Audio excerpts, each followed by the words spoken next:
It'd be good to see some familiar faces, hopefully. Yeah. Mm. Hey, Barbara. Hello. Oh, Catherine, cool. I'm gonna change my name here so my name's on here too.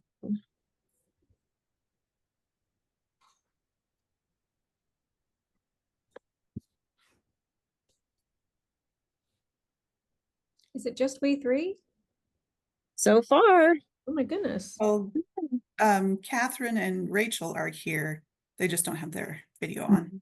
Yep. Yep. Hi, guys. Hi. Hi. I'm here. Good to see everybody.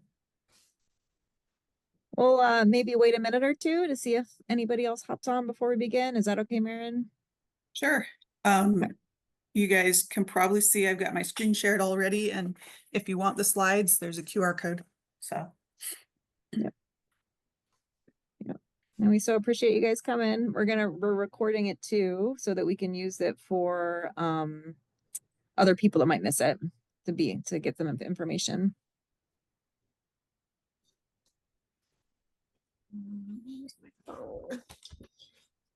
I'm just gonna go grab my lunch because I'm gonna eat lunch while. Oh, that's smart.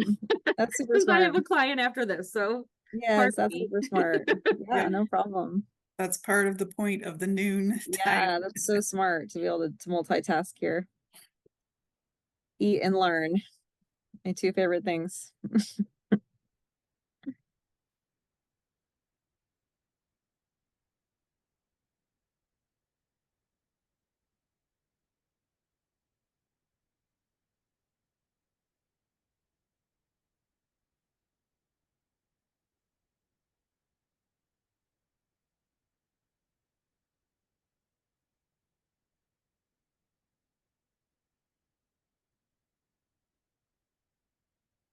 Well, what do you think, Maren? Do you want to get started? Sure. Okay. So I think I've met everybody. I'm Courtney Baker. I'm president-elect of the St. Louis EFT board. We're doing the family therapy essentials training in the fall, and Maren has already been through the family therapy training and is certified, right? Or not certified family emotionally focused family therapist. And so volunteered to kind of give us a little bit of a summary of what we'd be learning when we went to the essentials. So we thought, since this is kind of a new thing for our community, it would be great to have some sort of informative presentation on what to expect in the training. We respect people's time and money, and so we want to give people something that they can use to inform their decision about whether or not they want to participate in the essentials. So Maren is here to share with us. And if you have any questions throughout, you can type it in the chat, or I'm guessing, Maren, you're pretty laid back. They can unmute themselves and just chime in. Yep. Okay. Chime in, raise your hand. I'm used to presenting in front of people, and so I'm used to taking questions as I go along and getting participation. And so, yes, you ask whatever questions. Yeah, we thought that if we gave people an idea of what EFFT is, that it could help people kind of make that decision. And so that's the idea behind this. And so, that didn't work. I'm going to move you guys out of the center of my screen, which means if I look at you, I'll look like I'm looking off to the corner. Okay, so first thing I like to start off with always is, what do you hope? Like, sometimes people come here hoping, I hope she really talks about this. And so that's my question for you right now. What are things that you might have questions you have, or things you were hoping I'm going to cover, something like that? That way I know ahead of time and can hopefully make sure we cover it. Anything you were hoping for? I would say for me it's can I handle it kind of a thing, you know, of like with more people involved and you know, what are all the steps? Is it the same? What does it really look like? What is the difference, I guess is kind of my question. So all those people, can I handle it? And what is the difference? Yeah, definitely. We're going to be talking about that.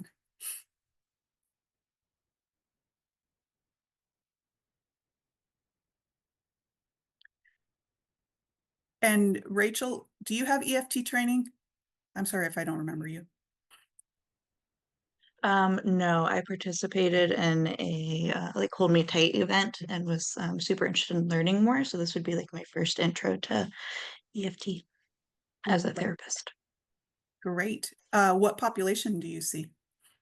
I work with everybody, but working shifting a bit more to work more with like kids and families. Then this, I think, is right down your alley. I apologize to start out with. I am completely sold on EFT, and so I'm a true believer, and I may sound a little bit biased, and I am. So, see, we've got Catherine. She's saying, how would this be beneficial for a child therapist? And yes, we are definitely going to talk about that. Because I think this is particularly applicable to people who say kids. I didn't see a ton of kids before I did this training. I had an 11-year-old, and she grew as we saw each other, and a few teenagers. And as I was telling Courtney kind of before we got started, I had some negative experiences where I realized in a few of the cases, I really, really dropped the ball by not involving the caregiving system in their treatment, because I could be as caring and empathetic and understanding and everything, and they still went home. And if their caregiving system was not in tune, it just really 1 hour a week wasn't enough. Like I couldn't make up for that. And I actually had one of them end in a tragedy, and my heart still hurts over that. Not that I could have stopped it, of course, but did just, you look back and think, what could I have done more? What could I have done better? So that, we will talk about that definitely. Any other best hopes?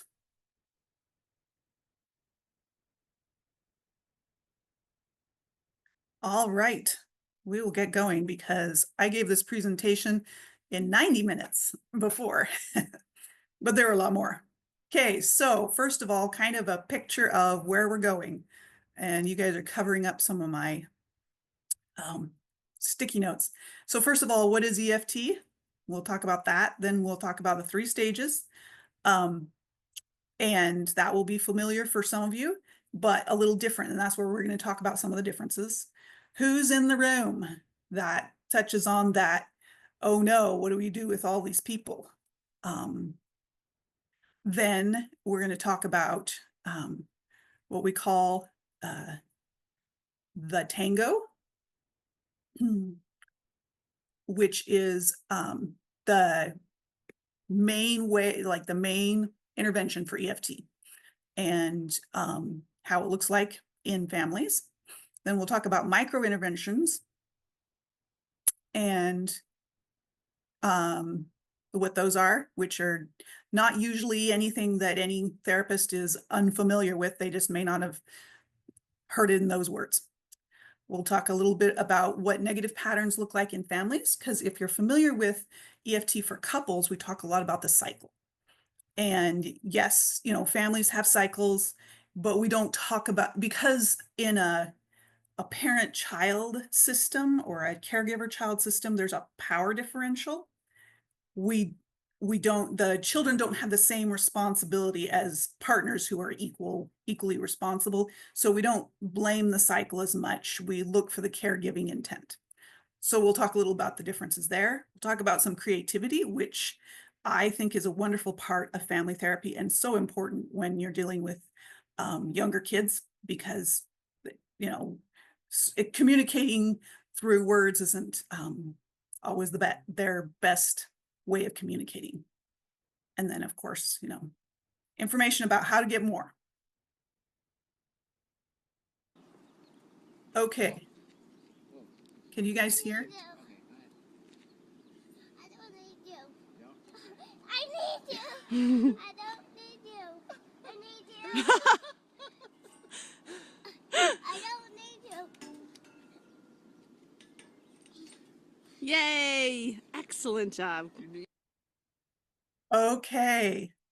So it's short, but I love that little video. If you've had any families in your office or even just in your experience, what kind of parallels do you see in this little video about this little girl doing the monkey bars with her dad's help?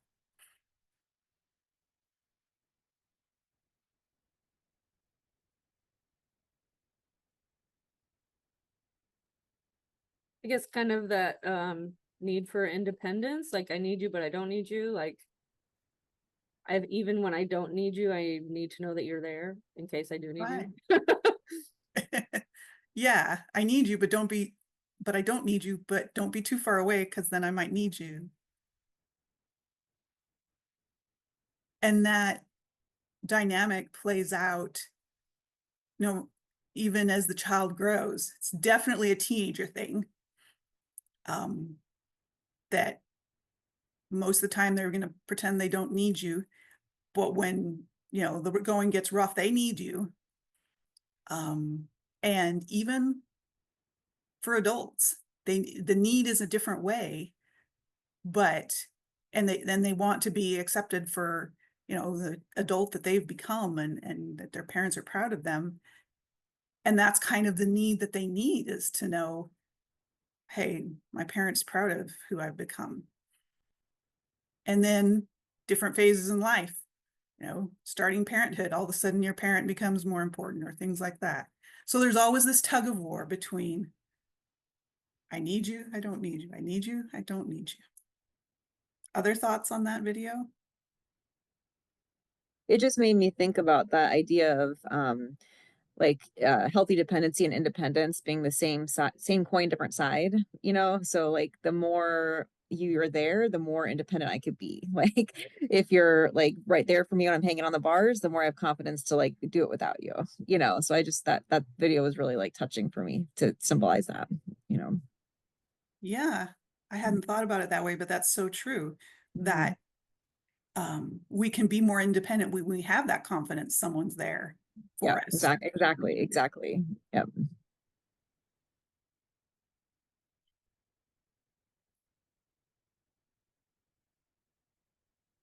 Okay, so good place to start. What is EFT? And I liked this definition, which I think I wrote down from one of my trainings. It's evoking, distilling, and regulating emotions so that they move the family conversation towards ARE. ARE stands for accessibility, responsiveness, and emotional engagement. And so that's why we call it emotionally focused family therapy, is because we are focusing so much on the emotions. We're evoking them, trying to get them online in the room, and then distilling them, like making sense of them, and regulating them, which making sense of them usually helps to regulate them. Also, validating helps to regulate them, so that we can move the whole family conversation towards people being accessible, responsive, and emotionally engaged, particularly the parents, because they've got or the caregiver, they've got the greater responsibility because of the power dynamics. So it means we're working with the family system. We're aware that everybody's influencing each other. It can be faster. If you work with couples or individuals, you know that, a year or longer is not unusual. With EFFT, we're getting the caregiver system engaged and ready to be open and responsive. And once that happens, this can move really fast. And And so it may take a lot fewer sessions. And because you're getting that caregiver system online to provide the accessibility, responsiveness, engagement that the children need. It's an alternative to treating kids individually. I talked about that a little bit. And so one of the things that in the EFFT Essentials, they'll talk a lot more about it, is getting parental buy-in, because a lot of times people don't call you looking for family therapy. A lot of times they call you because they have a child who's identified as having problem and they want you to fix their child. And I totally get that. In fact, I've got a few myself that I've made those calls about. And so being able to help the parents, the caregivers, to understand the benefits of working with the family, being able to help them see how they are such an important part of their child's lives, such they're the most important people to their children if they're younger, that they can be such an important influence in helping their child, and we can be the guides and the facilitators in helping that. So getting the buy-in that they're willing to be part of the conversation is something that we talk a lot about in the first part of the Essentials. And also along with that is being aware of, or finding and making explicit, the parental intent, the caregiving intent, being aware that the parent wants the best for their child, whatever they happen to be doing, even if it seems negative in the moment, it's actually intended to be for the best for their children. And being able to see that and validate that can really help the parents be on your side, or feel like you're on their side, really. And so we're changing patterns. This is a modality where we are not just teaching, we're wanting to have them experiencing the emotions so that we can actually change family patterns. And my little note up there in the corner, the number one resource in the system, can't read it because you're in my way, is the number one resource is the caregiving system, because that's who's there all the time, is the caregiving system. And when the caregiving system needs support, that comes from another adult. We don't ask the kids to support the parents, because sometimes, I mean, parents are just human beings too. And so sometimes they have their own history, their own trauma, their own emotional needs, and that comes into play, and that makes sense. And that happens. That's usually going to be there in some way. And we don't resource them using the children. We resource them using another adult in their life. So maybe a partner, maybe us, maybe a friend, but we have them resourced with another adult. Okay. So these are the, I've been talking like just parents and kids, but here's different types of family systems you might get in family therapy. First of all, you might get the whole family. You might actually have somebody who comes and says, hey, we need some family therapy. Can we all come in? And so you might have two parents and a bunch of kids, or something like that. You might just have parents and a young child. In these cases, the play therapy is really helpful because young children just don't have the same words to express what's going on for them, the same understanding. You might have parents with a teen. This is pretty common for people to want the teen to get help, and getting the parents to buy into coming with their teen is really important, because having everybody there, then you can have everybody on the same page about who's feeling what and why and what's needed. I find Not that I've done a ton of this, but for me, getting the teen buy-in has been really important because a lot of times the teens, sometimes they're the ones seeking out therapy. A lot of times it's not. And one of the ways that's been helpful for me to get teen buy-in is to talk about how I'm helping their parents to be better parents for them. And I need their input because I can guess what they're thinking and I'm a pretty good guesser, but I can't read their minds. And so that's been one, basic storyline that I use to get teen buy-in because you need them bought into participating in order to really get traction, really get them working with you. You might have a foster family. This is tricky because in a foster family system, that means there's the foster parents or caregivers, and there's also the biological parent or parents. And those are usually still in the picture. And so they're very much an attachment relationship also, and it can be complicated. And the thing is, though, it's hard to work with a relationship that you don't have in the room with you. So working with the caregivers that you do have there to strengthen the attachment with the child and the caregivers there will hopefully also be able to translate somewhat to the parents, but you've got to work with what you got. You might have parents and an adult child. I've had this happen a few times. And sometimes it's the kid who may now be in their middle age coming in and saying, hey, can you help us communicate better? Sometimes it's the parent. The thing to keep in mind with adult children, though, is that the power dynamics are still there, even though they're adults. Like your parent never stops being your parent, except maybe when they age so far that they are now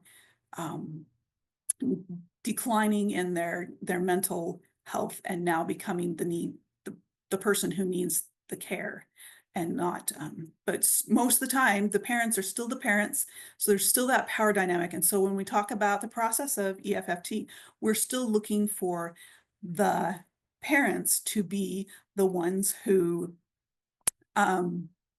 provide the support, the understanding, and the openness to the vulnerability. The child isn't there to meet the parent's need. Now, this can sometimes, at least in my experience, be a problem when you have parents of a certain generation where they believe that the children are supposed to serve the parent. That's the way it goes. And so takes a little bit of education and speaking their language to help them understand their role and their how important they are as parents, even when their child is grown up. You could have a blended family.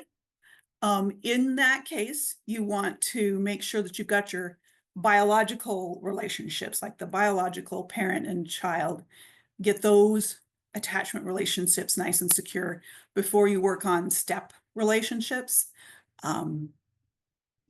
That's just,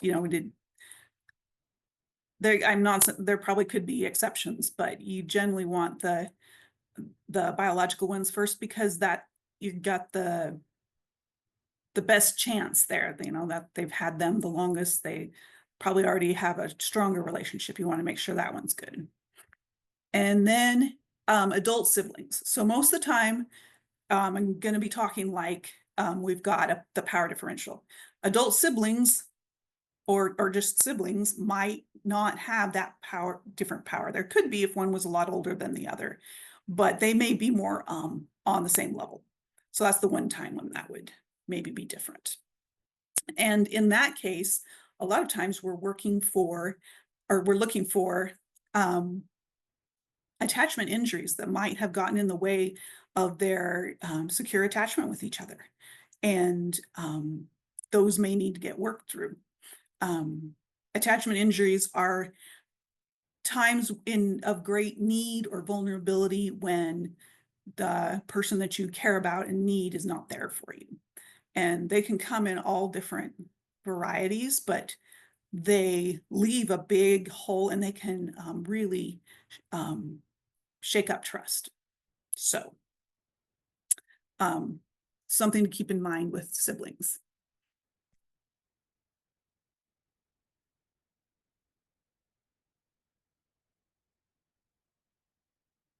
Okay. Sue Johnson, she developed emotionally focused therapy, and she also was instrumental in expanding it to families and individuals, which she did from the very beginning, even though it's most known for couples. She's been working on it with individuals and families from the beginning. And some of the things, these are not direct quotes from her, but things that we have learned from her.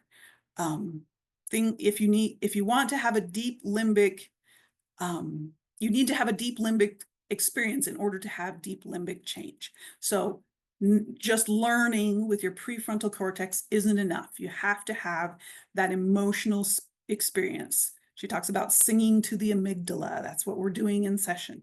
That's to evoke that emotion, to have that deep limbic experience. That's what helps us to change the patterns in the family, rather than just trying a new parenting technique or discipline or something like that. We're trying to actually change the system. And we do the most good for children when we strengthen the caregiving system they already have. So they have caregivers, and if we can help those caregivers meet their needs, whether they're little kids, teens, whatever, then we're multiplying the benefit to them, because those caregivers are going to be with them so much more of the time than us, once or even 3 times a week. We do the most good if we can help that caregiving system know how better to meet their needs. Any thoughts?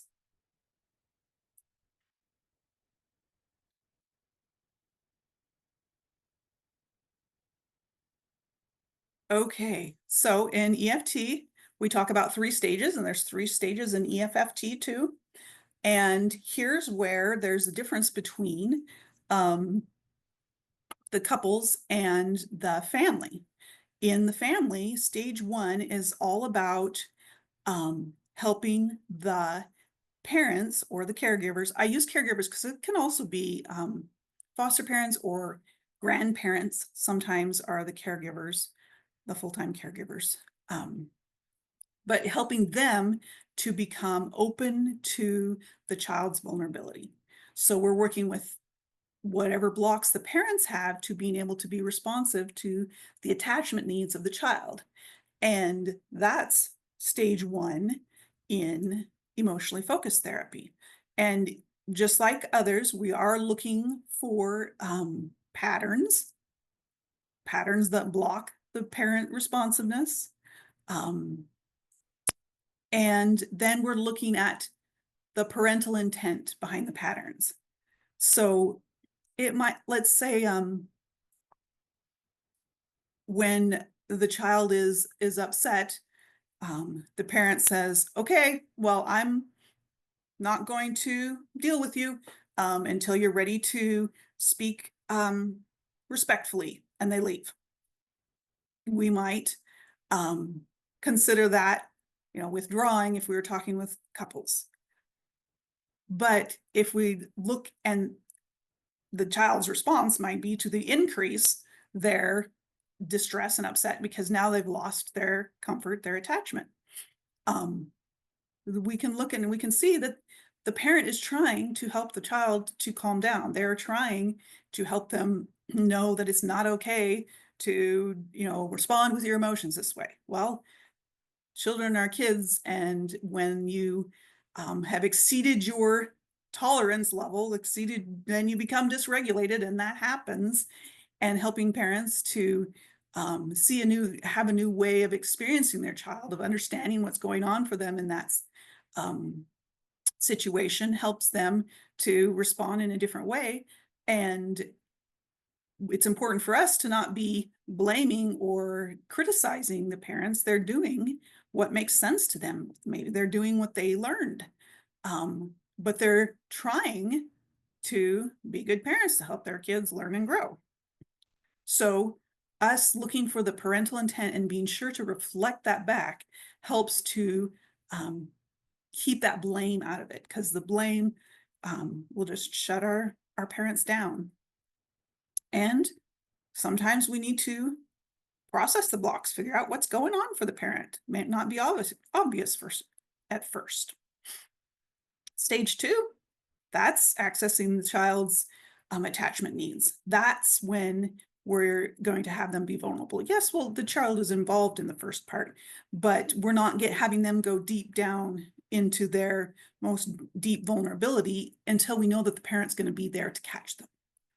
So then when we're sure the parent is ready, then we can have the child go deeper, and we can help the parent to respond, because now we know that they're ready, and that helps to restructure those interactions, that system, those patterns, that now the child can learn, oh, if I send out clear signals, I can get a good response from my parent. And then stage 3, that's when now you can work on new solutions to old problems. Often what might have brought you into therapy, or brought them into therapy, that's why the little arrow there, because that's often where they want you to start. But once you have changed the pattern of how they interact, now they can talk about the problems in a whole new way. And they may not need your help for this, but this is the stage when you do talk about, the morning routine or the bedtime routine, or, okay, what do we do about, I forget the name, the time when teenagers are supposed to be home. The word is escaping me. So, and then this is also a time to consolidate what they've learned. And curfew, that's the word, Sarah, curfew, yes. That's when you can talk about things like that. Rituals for connection, things to help them keep their relationship strong, creating traditions. Those are stage 3 things. Any questions about the stages?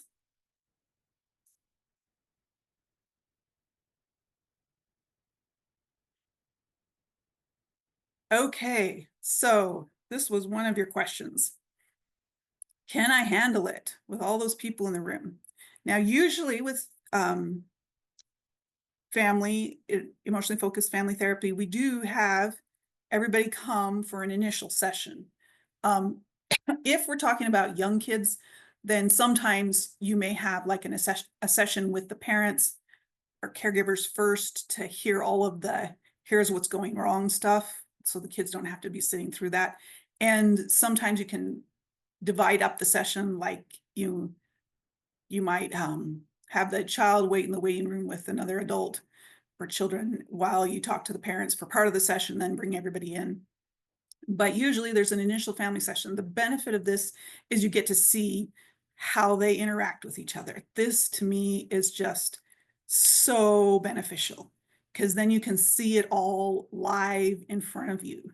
How does the parent respond, or which parent seems to take the lead, which parent tends to offer comfort, how do they respond, who does the child turn to, how do they respond to the parenting efforts.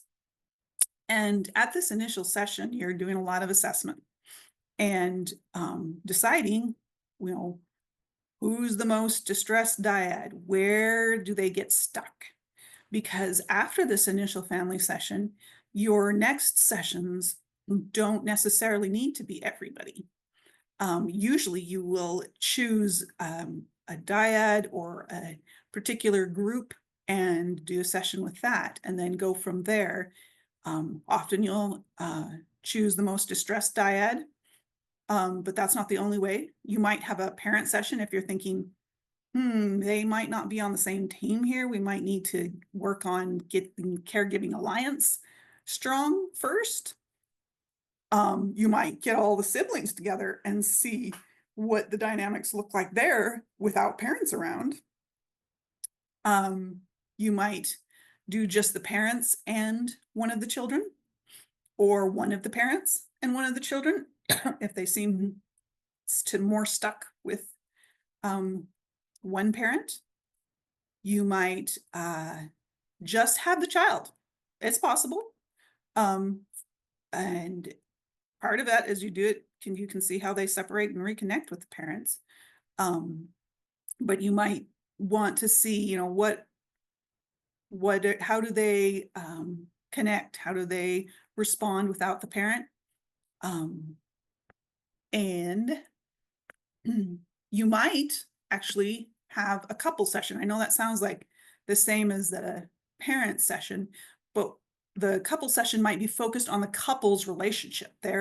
Them being able to like help their own relationship as a couple so that they can be that resource and that support to each other in order to then be open, accessible, responsive, and engaged for their child, which is not, so you might not necessarily be focusing on differences in caregiving. You might be focused on their relationship as a couple. So did that help answer the question about what do I do with all these people, or what do you think, Catherine?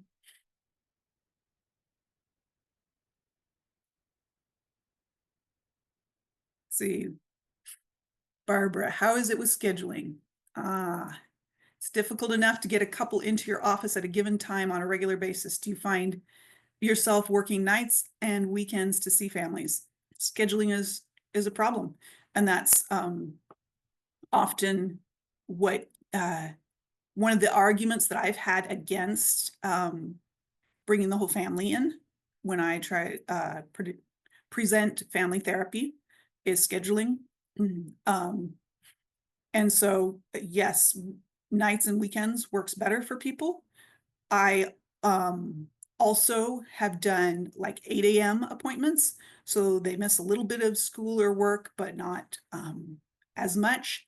Also, if they know that there's only one session that's everybody and then it won't be everybody together, sometimes that helps too, because if it's not everybody together all of the time, then you can work around the 2 or 3 people who are going to be in the session. But yeah, that can be an issue. People are busy. But also, depending on how distressed they are, they find ways to make it work if they really need the help. And in that, when everybody's together, it can get kind of chaotic. And usually that initial family session, it's up to you as a clinician, but some of that chaos gives you information. And then there are ways to help to pull things back together, get some order, take back control of the session. Often you can start with things like, can everybody give me 1 or 2 words about what it's like to be in this family? And then everybody gets their own chance to talk, and you can structure it a little bit. How often do you bring them back together as a full family? That is completely a clinical call. It's how, as you see the progress in the different groups that you see, you may decide who you're going to see next based on the session in front of you, and then tell mom or dad, okay, I'd like to see this person and this person next session. And maybe ask them who needs to be seen, and who, when you bring them back as a full family, that's up to you.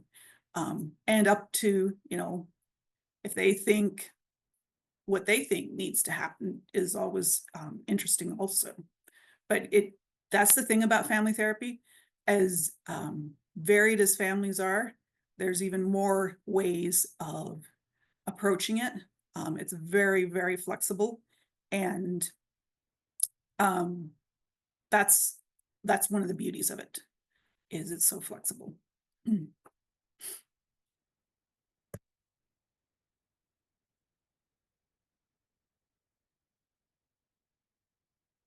Okay, in EFT, we talk about engaged encounters using the EFT tango, and there's 5 moves in the tango. Sue Johnson was loved the Argentine tango, and she talked about how in the tango you're tuned into your partner, and when your partner moves, you move in response, and when you move in response, they respond also, and you're kind of synchronized, or the things that you're doing are affected by each other. And it's the same way in couples and in families.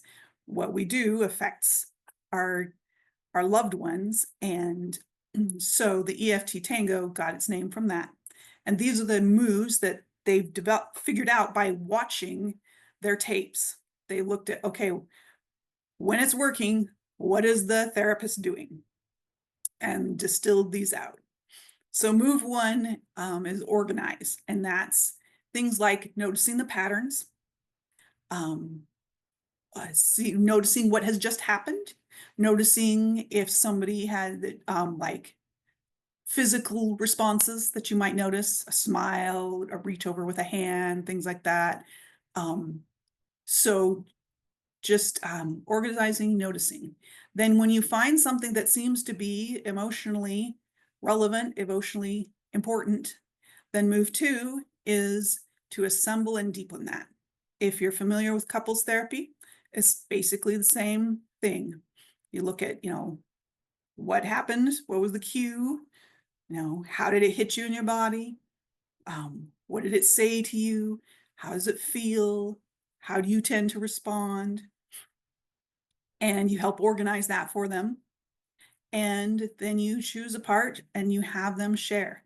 When you're doing this engaged encounter in families, even though you might have 5, 6 people in the room, you're always doing the engaged encounter between 2 people. So maybe mom to son or daughter to mom. You have them share an emotional piece, and then you have the person respond and say, what was that like? How did that feel? Was that new? What was that different? You may then go back, when your mom says that she didn't know that's how you felt. How does that land? What do you see in your mom's eyes as she says she didn't know that? Things like that. All of those are, sorry, I forget you can't see me pointing at my screen. Between move 3 and move 4, you can kind of go back and forth trying to have that limbic emotional system online. This is where EFT happens. Trying to help them feel it and have a new, different understanding. You can also see the arrow from move 4 up to move 2. And that's because as you process, you might find a piece for someone for the person who was responding, that you want to deepen and assemble for them, and then have them share. And that works too. Because the point here is to keep understanding better what's going on inside people and helping them to share it with each other so that they understand better. And with this process part, this move forward, this is where you can bring in the other people in the room. So it could be, so brother, what was it like for you to see sister share this with mom? or, you know, anybody else in the thing, in the system there. And that way, they're all experiencing the emotional and engaged encounter, even though they're just witnessing. That's the thing about being mammals and being human, is that our mirror neurons fire when we see someone else experiencing emotion, and our bodies are affected. And so they're all affected there. And also beautiful raw material for more emotional things. And then move 5 is integrate and validate. And that basically means it's like reviewing what just happened and making sense of it. So kind of the brief play of what just happened and what was new, and bringing out the parts that you want them to remember and putting it into a format that makes sense.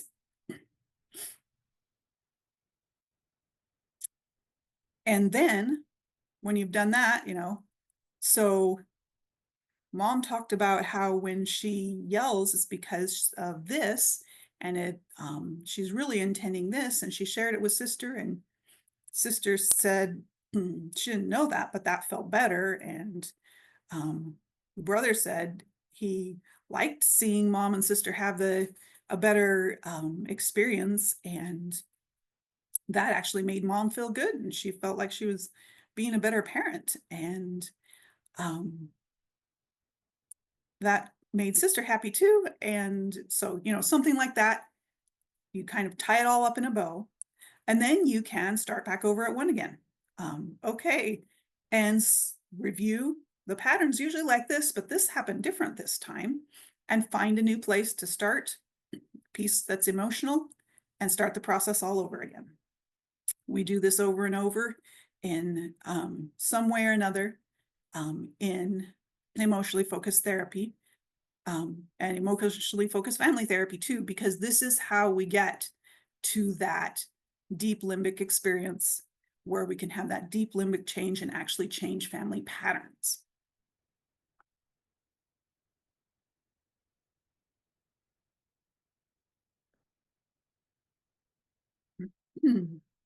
So, and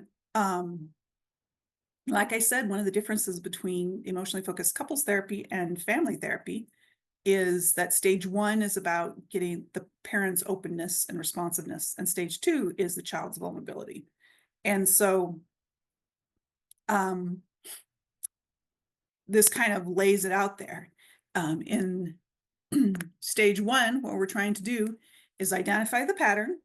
You know, when you do this, then he does this, and then when he does this, you do this, and making the parental intent explicit.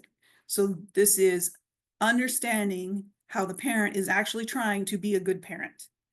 And even if it's not working, even if it's causing, you know, more of an issue, understanding that that's their best efforts.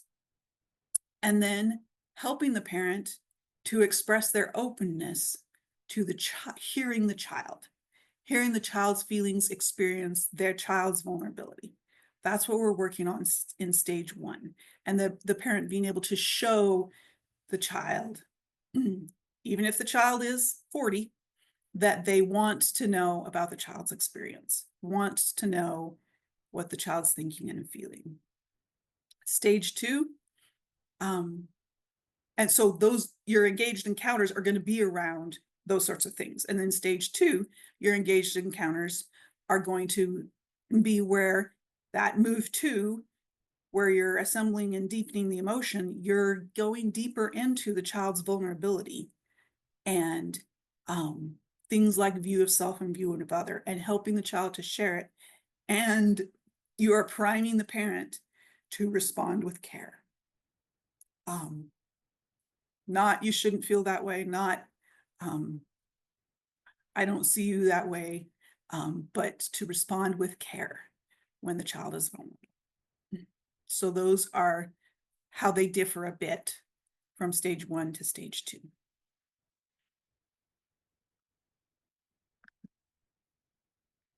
And then these are our EFT micro interventions. If you're familiar with EFT, there's nothing new.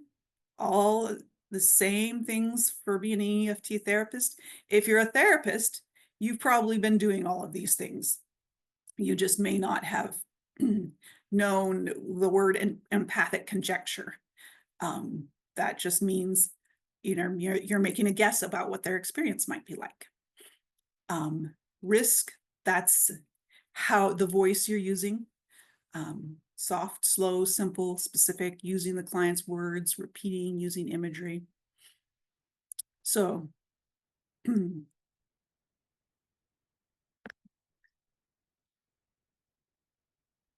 uh-oh, sorry.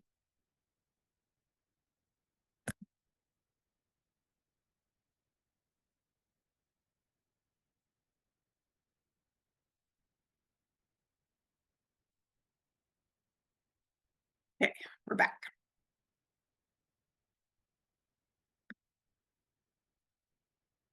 The negative patterns that you see in families, usually it's, and if you're familiar with couples, so a lot of times we will talk about pursue versus withdraw. In families, we don't usually use those words. For the caregivers, we often talk about over responding versus under responding, like either being demanding, critical, or perhaps overly permissive or overly protective, or on the other side, they could be rejecting or cold or indifferent. They might be inadequate or freeze. With the child, instead of talking about pursue or withdraw, they might intensify, they might have anxious responses, bigger responses, or they might minimize. They might pull back, withdraw, distract, minimize their attachment emotions. And those develop into patterns that reinforce each other. But in families, we don't blame the cycle. Instead, we look for how the parent is wanting to help the child. The parent is intending to be a good parent. It's just getting in this negative pattern that reinforces each other and doesn't get them closer the way they want.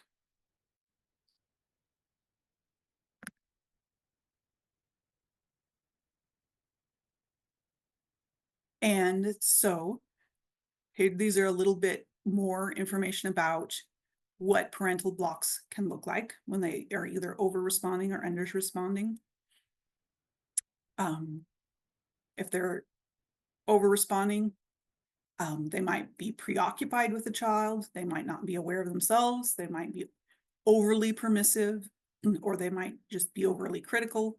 When they under respond, they might be dismissive or uncaring, or seem uncaring, or they might seem judgmental, might have a negative view of the child, or they might have a negative view of themselves. I'm afraid of getting it wrong, or I'm a bad parent, or something like that. They might be just absent because they are so involved in their own lives and their own problems.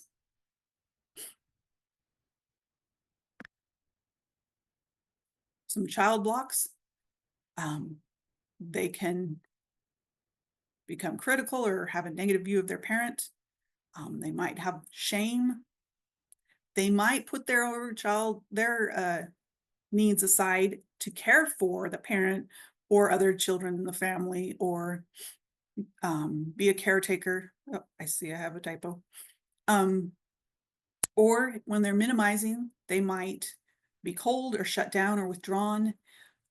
They might throw jokes. I have a teen that jokes all the time, and it's hard to tell sometimes when the joking is part of their banter and when the joking is actually deflecting, minimizing, not saying when they have just been hurt. And another way of minimizing is being really compliant. And that one, you might, you usually won't see that child as the one brought in as the identified client, but you might see it as part of the family system, that one of the children is being really compliant, but in that way, minimizing their own emotions and needs, and it's becoming part of the pattern.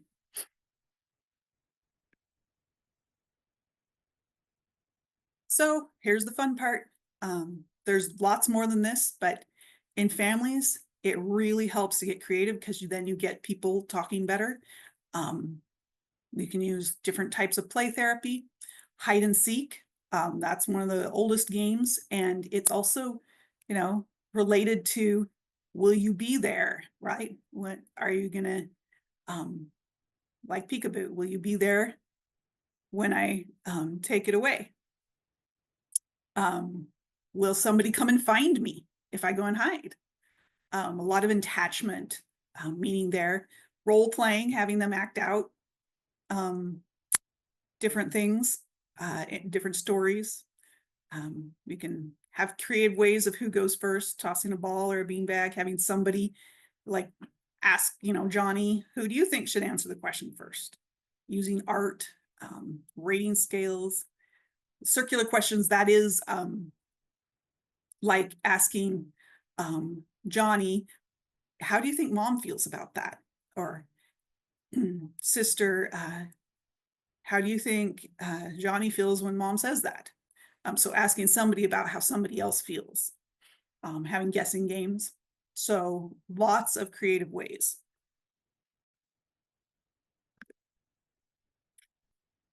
And so here again is on the left our externship that we're having here in person with Jim Furrow and Gail Palmer, who were like with Sue at the very, very beginning. They are original OG. And we're so excited to have them. So you can register there. Early bird until July 1st, I think. Other resources, you can find information on ICEFT.com. There's also EFFT.org. There's other trainings there. And I recently discovered the Family Express podcast. It's Catherine DeBruin and Rhonda Evans, and they're fun, and they interview different family therapists about different topics. As a fairly new one. Some books over here. Attachment Theory and Practice is like the main manual on EFT. Emotionally Focused Family Therapy, that's the manual on emotional focused EFFT. I happen to like TheraPlay and find that to be a really great way of helping parents and kids, including teens, connect in different ways that aren't just talking. And so it's pretty easy to implement even just, you know, a few of the games or activities from that. And this Jumble of Thoughts and a Tangle of Feelings, that's a book for kids to help them talk about feelings, especially like with trauma or something big that's happened. And so it's written up again, Catherine DeBruin and Rhonda Evans, and I think somebody else maybe. So I put that on there also. And any questions?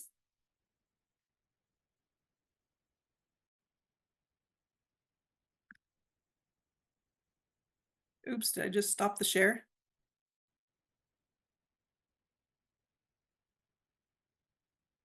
No, I can see you, but you can see.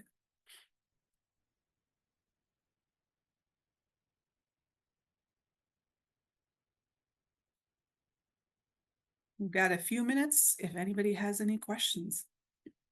Let's see if I handled everything. I don't have any more questions, but I appreciate you walking through this with us and you know, just getting more of a background of like I'm planning to take the workshop anyway, but this was really helpful of just kind of getting my feet wet of like what to expect. So I appreciate you putting in the time and effort. Thank you. You're welcome.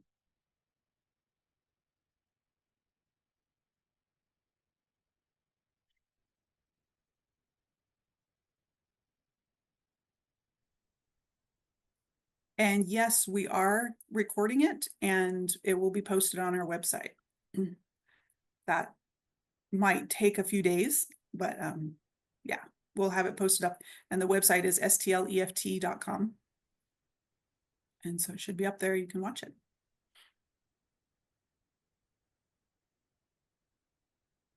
Yeah, does anybody have any questions about the training?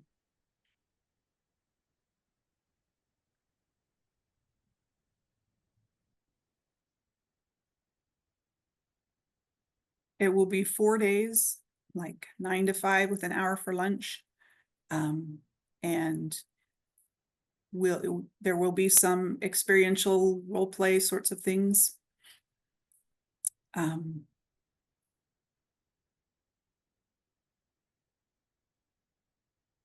don't know what else to say about it. Gail and Jim are really good. And they will have videos of actual sessions to show. So you can get an idea of like what a piece of what an intake session with all the family might look like, or what stage 2 might look like.